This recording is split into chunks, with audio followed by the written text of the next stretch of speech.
পিকুটা আমার এত দুষ্টু না, দেখো বদ্দা ভাই মেঝেতে শুয়ে আছে, তো ওর উপরে পিঠে চেপে যাচ্ছে, চেপে গিয়ে লাফালাফি করছে। সে আমাকেও করে, আমি শুয়ে থাকলে আমার পেটের মধ্যে চেপে পুরো লাফালাফি করে।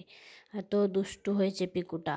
আবার দেখো, মামার দোকান দিনে মানে সকালে ঘুম থেকে ওঠার পরে রাত্রে ঘুমানো অবধি মনে হয় 1000বার ও মামার কাছে যাবে আর আসবে, মামার দোকানে যায় আর আসে। দেখো রাত্রেবেলায় মামার দোকানের দরজাটা খুলে কীরকম বাইরে বেরিয়ে চলে যাচ্ছে, খুব দুষ্টু। বাইরে আসলে মামা আছে তাই মামার কাছে চলে যাচ্ছে, কেমন দরজা খুলে যখন তখন, মানে দরজা খুলতে পারে, ও যখন মন তখন দরজা খুলে বেরিয়ে যায়, যেদিকে দরজা খোলা পায় সেদিক দিয়ে বেরিয়ে যায়।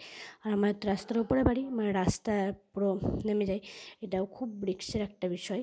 তাই সবসময় ওকে চোখে চোখে রাখতে হয় যে কোথায় যাচ্ছে, কী করছে না করছে। এরপরে আবার মামা সিঙ্গাড়া নিয়ে এসছে, তাই সিঙ্গাড়া খাওয়ার ঘটা দেখো চরম, মানে ফাস্ট ফুড খেতেও চরম ভালোবাসে, সিঙ্গাড়া পকোড়া এটা ওটা, মানে সমস্ত ফাস্ট ফুড খেতে, মানে নোনতা খাবার খেতেও খুব ভালোবাসে। দেখো সিঙ্গাড়াটা কীরকম মুখে ভরে কামড়াচ্ছে, মামা ওর কাছ থেকে নিচ্ছে যে ঝাল লাগছে বলে, কিন্তু না, ওর তো ঝাল লাগে না।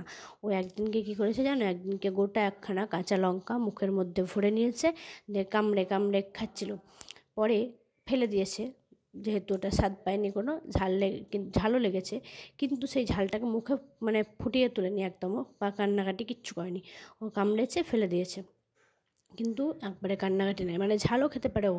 দেখো মামার কাছ থেকে সিঙ্গাড়াটা কেড়ে নিয়ে কীরকম খাচ্ছে, ও পজিশন খুঁজে পাচ্ছে না যে কোন দিকে মুখে পড়বে, এতটাই দুষ্টু। ওকে যাই হোক, শরীর খারাপ হোক আর হোক, ও ফাস্ট ফুড দিলে ও সেটা আগে খাবে, কিন্তু ভালো কোনো খাবার দিলে ও সেটাকে, মানে হেলদি কোনো খাবার দিলে সেটা খাবে না, এতটাই দুষ্টু।